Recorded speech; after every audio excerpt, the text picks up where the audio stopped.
This is Brian with ScreenFiles.com in review. As I've probably mentioned more than a few times, I grew up reading the works of H.P. Lovecraft. I love his work, and later I found out that some people called him a racist, and he's one of the few people that, well, I'm not okay with it. I think it sucks, frankly, but I still read his work. It's had such an influence on my life, and while I think racism stems from a character defect, frankly, that doesn't diminish how great his work is. I'm just too invested at this point, and I'm not going to stop reading Lovecraft. I think he's great. That being said, most of the adaptations of his work in movies have been mediocre at best. The most popular probably is Herbert West's Reanimator, and that's fine. I actually don't recall reading the story that it's based upon, though I enjoyed the movie. More recently, movies based upon his short The Color from Outer Space have been made. I've seen at least two, the most recent being directed by Richard Stanley. And I wanted to like this movie a lot more than I did. It's interesting, it's well shot, it's thought-provoking in its own way, but I think it misunderstands what Lovecraft was about, for a start, though there's one problem with it that I think is probably the most vexing for me. If you recall the story, it revolved around a meteor that crashes in this farmer's field. And the meteor has a very baneful influence on the land and eventually the people. And it's essentially an alien invasion story, though very atypical in the way it approaches the subject matter. So Richard Stanley's movie very much sticks to the essence of the story.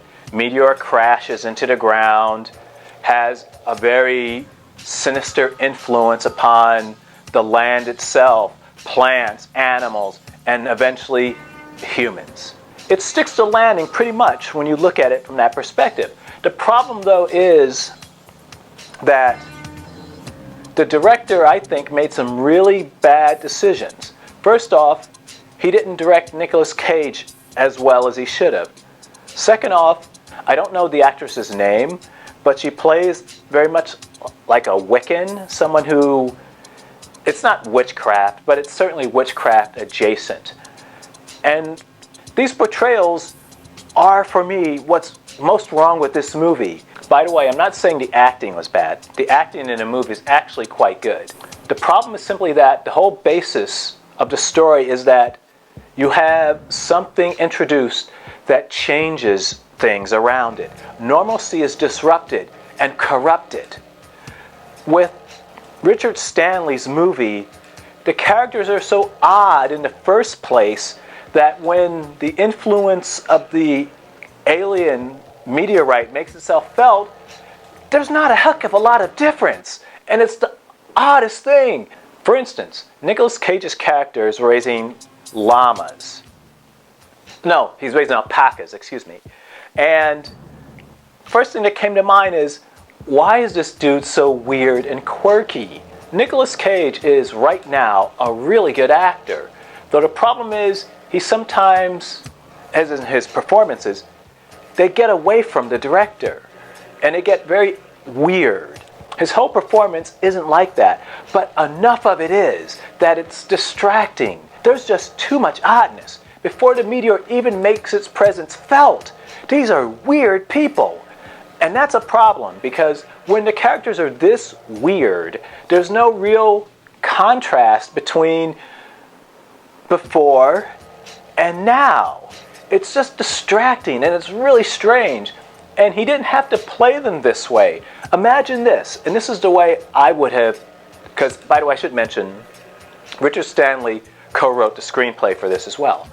The way I would have handled that would have been to write these characters as straight as possible, as unquirky as possible.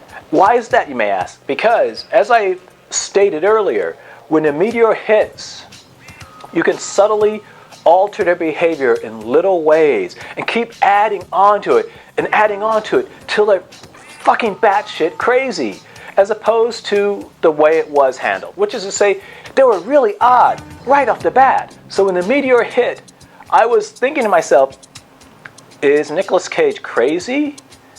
Is he being affected by it? Because I can't tell. He's literally that odd throughout the movie, and it's just distracting.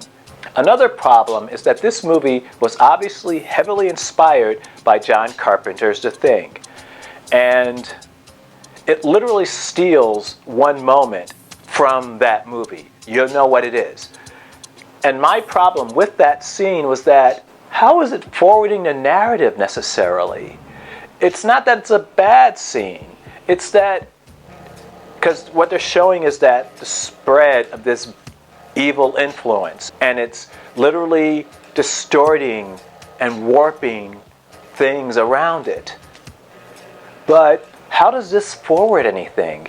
It's an interesting visual effect that doesn't really further the story. And there are a few other instances of that.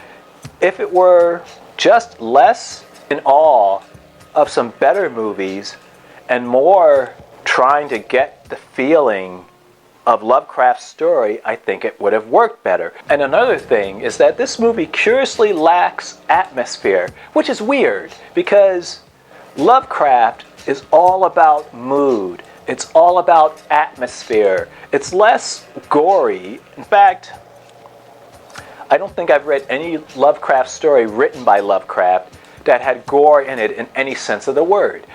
It's hints at things. It suggests things. It leaves so much to your imagination. And for me, that's why Lovecraft's work was so scary. It's not that he told you necessarily what these things look like, what they did. More so than he hinted at what they look like.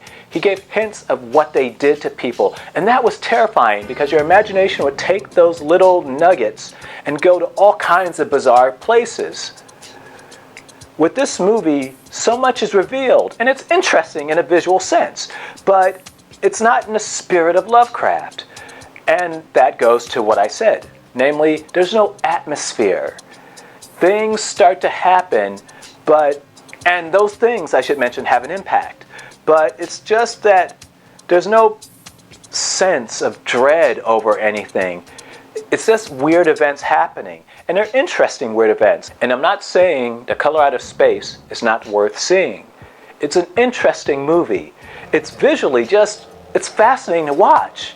It's directed with a very firm hand, and the director doesn't equivocate. He knows what he wants. But the thing is, a lot of times what he wanted was not Lovecraft. I mentioned another Lovecraft movie that I saw.